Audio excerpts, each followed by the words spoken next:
When he retired from football in 2000, Irving Fryar finished his career as one of the most prolific pass catchers in NFL history, ranked 6th all-time in receptions and 10th in touchdowns. At the end of his 17-year career, he had become one of the most respected players in the game. Both teammates and opponents talked of his unmatched work ethic. In their book, no one in the game worked harder. For Fryar, it was simply a matter of giving back to the game from what he had been given.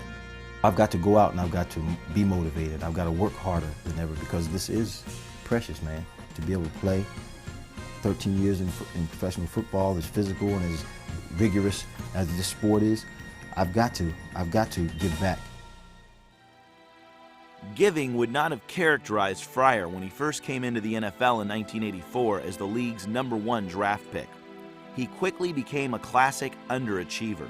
Beset by personal trials and trouble, he seemed bent on self-destruction. He battled drug and alcohol problems and nearly threw away both his career and his family. There's people who do drugs, who snort cocaine, who freebase cocaine, like I've done, and die.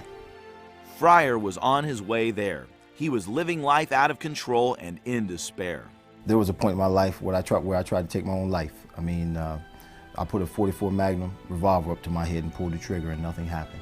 There was a time that I tried to take my life by taking a whole bunch of medicine pills, and I drove off and tried to hide and just go to sleep and let it in. My wife drove and found me. At that point in my life, I didn't like myself. I didn't like other people. No one really had anything good to say about me, and I had nothing good to think about myself. You know, I was a professional athlete in the NFL, first-round draft pick, had money, had whatever I wanted. But I was one of the worst people in my mind that I could ever think of. We didn't know whether we were coming or going. We were fighting and bickering and just so much confusion. Then two highly publicized incidents brought Fryar to the end of himself. One involved his wife and a knife, the other an altercation outside a nightclub, which landed him in jail seeking answers. I mean, they took my clothes off of me and they sat me in that jail cell.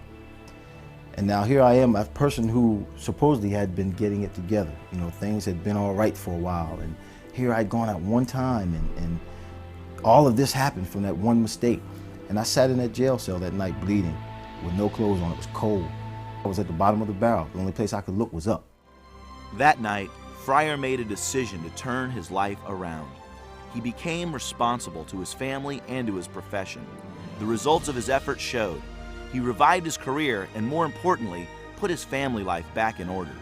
My life is more fun, more gratifying, more satisfying, more whole and rounded than it's ever been in my entire life. I'm having more fun than I ever had before because I can wake up in the morning and I can look in the mirror and know that I'm doing the right things, that I'm on the right track, that I'm working to be a great father, I'm working to be a great husband, I'm playing football the best way I know because I'm doing the things that I'm supposed to do.